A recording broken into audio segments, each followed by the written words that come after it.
I'm Lynn Prowse-Bishop, and this is the Virtual Business Show. We hear it a lot when there are discussions around VA rates that your cost of living should factor in. But how much of a role should it really play? If you've not heard the shows that I've done recently on What Do I Charge, Let's Talk About Rates, and Worth versus Value, check out the shows in the archive. This show will round out the episodes about rates.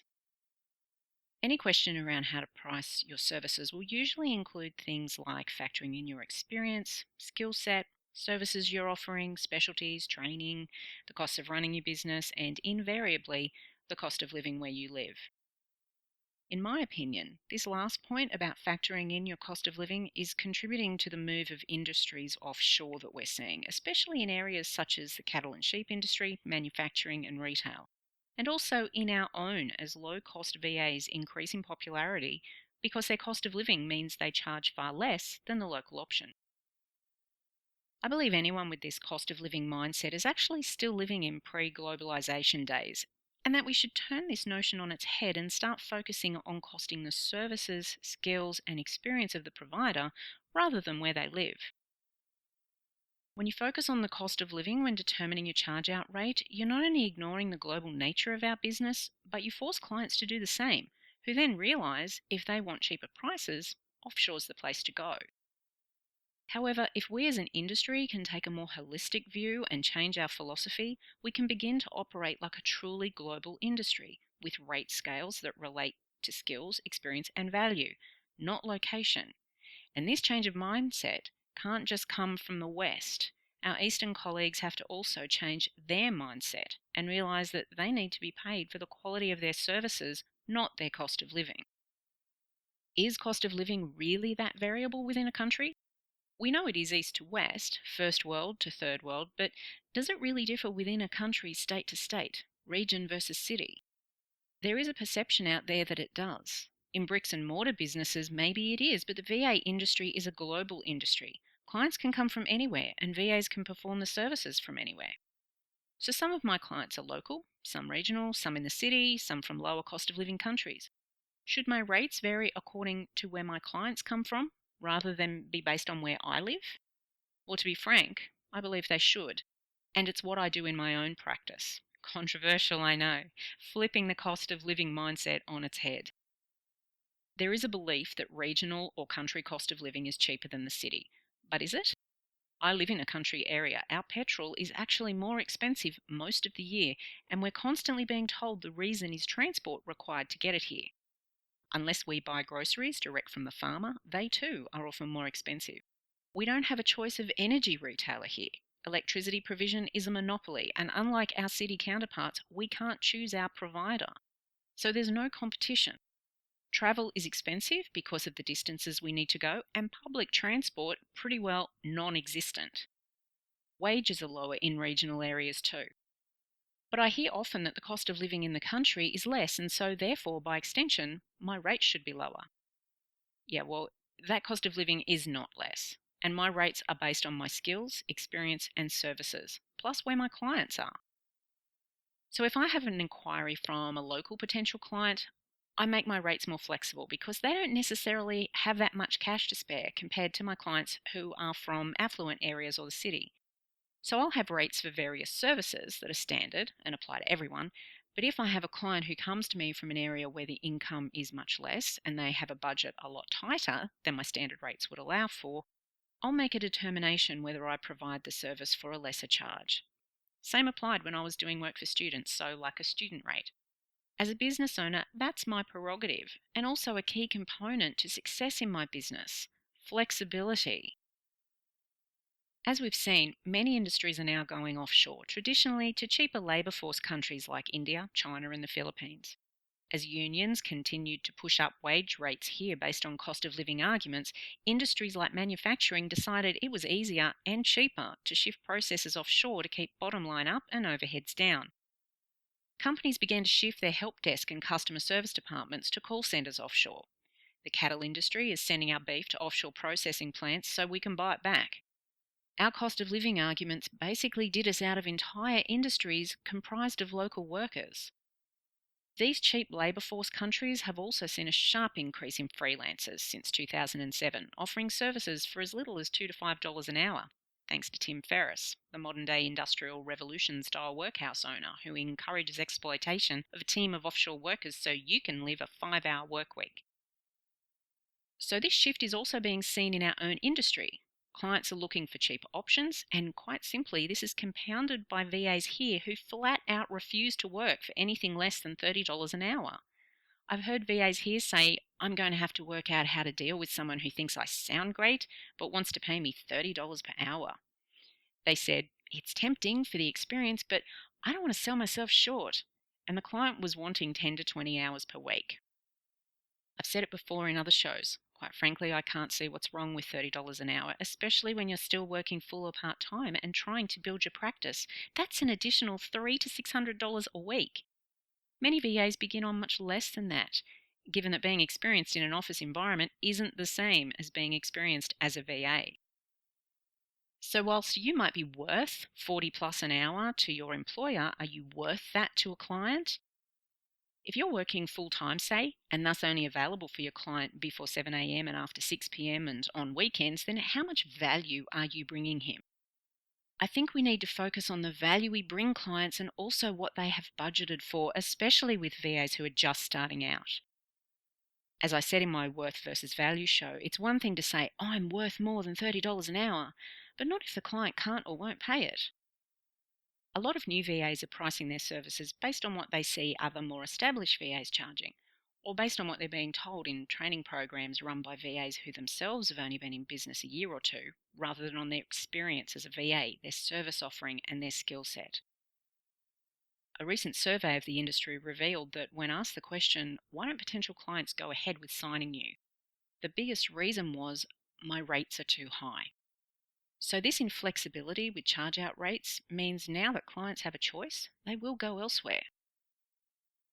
Many business blog writers are recommending the offshore freelancers because they live in a country with a much lower cost of living and therefore they charge less. Perhaps they do by Western standards, but they still have to live. They still have to send kids to school, pay for electricity and insurance. They still like to take holidays, all the things we do. In discussions I've had personally with offshore freelancers, many are wanting to own their own business and be an entrepreneur just like us. And if they're providing a service the same or similar to what a Western VA is providing to the same or similar standard, why shouldn't they charge similar rates? Why is their cost of living of any relevance when the client is living in a different, usually more affluent country and can afford to pay more? I believe cost of living considerations should only come into it, as I said, if the client is local to you. For example, my regional clients can't necessarily afford as much as my metro or overseas clients because their charge out rates are less or their income is less. My husband gets about $28 an hour as a boilermaker out here, but could get up to nearly $40 for the same job on the coast. Business owners here charge out services at much reduced rates than a business in the city, for example, so can't necessarily afford my hourly rates. So I look at all client inquiries on a case-by-case basis and remain flexible in my pricing. Some VAs I know won't accept work at a reduced rate, but that's their prerogative as a business owner. I do because I like to be flexible and provide a service to the client. As I said, we need to flip the idea of cost of living on its head, or we will always be outbid by offshore VAs. Clients should be paying for services, not a rate based on what they think our cost of living dictates. This puts them in control, and they're setting the bar, not the VA, which makes you an employee. As a business owner, it's the VA who should be setting the rates and determining whether they can provide the service to the client's budget. Let me put it this way. If I provide the same services to the same level of skill or quality, and that's the key point, the same level of skill and quality, from a base in regional Queensland to a global marketplace that a Sydney-based VA provides to the same clients, why shouldn't we be paid the same rate? We should be paid according to our abilities and services, surely, not our location. It's the service the client is looking for. Now, I'm not in any way suggesting price fixing. But traditionally, VAs have worked on a scale of low, medium, and high charge out rates. But this seems to be happening less and less as new VAs won't accept rates they feel are beneath them. If we keep going this way, the VA industry in the West will die out, just like manufacturing and other industries have. And the offshore option will be the only one clients have. Similarly, I think our Eastern colleagues should likewise be pricing themselves based on the service they provide and value they bring to the client, not on some notion which could be ill perceived that the client has of their cost of living. I've also heard advice that your rates need to cover your business costs. And whilst I agree this is true to a point, I do query, as I did in a previous show, that if you factor in, say, your power, insurance, superannuation, training, equipment, etc., into your rate and end up with 10 clients, are your clients now covering 10 times your business expenses?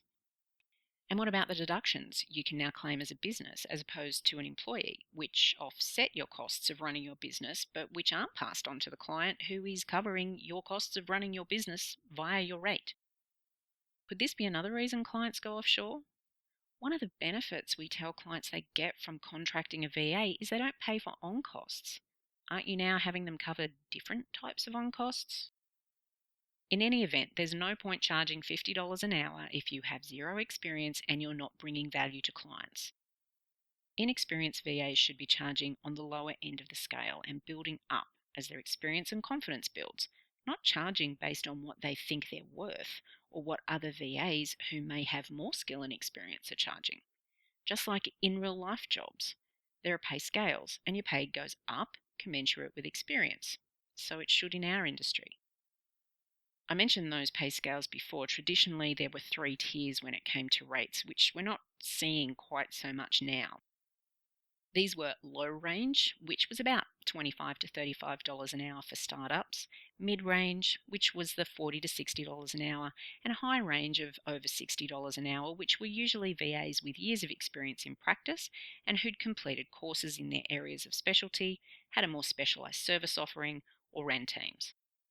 These 3 ranges appear to have disappeared as new VAs take up training courses telling them that they can earn 6 figures in the first year or $10,000 a month, or who price their services based on what they see other established VAs charging.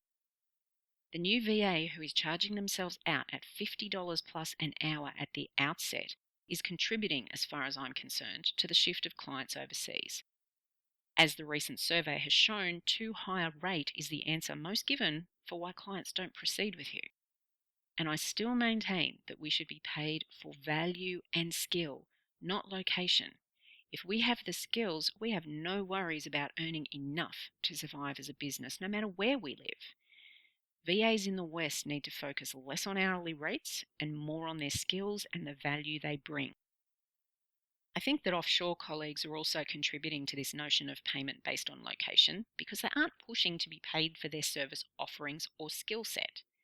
If they have the same skills as Western VAs, why shouldn't they be charging the same or similar rates? This is leading to exploitation in these countries as Western companies set up businesses in cheap labour countries and exploit their workers by paying them based on the cost of living locally. These businesses also undermine the entrepreneur VA in those countries who's trying to set up a profitable practice, but are up against this mindset that they can only charge $2 to $5 an hour. Let's consider an example. I've recently come back from my 3rd visit to Vanuatu. This is a country where the cost of living is perceived as low. As such, the locals are paid about $2 an hour in Western-owned businesses such as retail or hospitality. $1.50 if the business is owned by the Chinese. But it costs them $700 a term to send kids to public school. If they want to start a business, it costs 2,000 Vatu to reserve a business name. That's about 25 Australian at the time of dictation. There's a 10,000 Vatu fee to register the name with the Financial Services Commission, around about 123 Australian. A licence fee of 20,000 Vatu, which is about 245 Australian. So a minimum of around 395 Australian to get started. And some of these fees are payable annually, the licence fee especially. Plus, if they have non-citizen employees, principal or partner engaged in the business, an additional 90,000 Vatu or 1,105 Australian dollars is payable each. It costs me $84 to renew my business license for 3 years, but they are considered to have a cheaper cost of living than me. This isn't factoring in their other costs either: telephone, internet, insurance, electricity.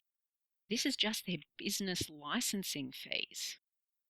So whilst we have a perception of these countries having a lower cost of living because of how they live, sometimes we don't really have a grassroots understanding of what things do cost them to live and do business there.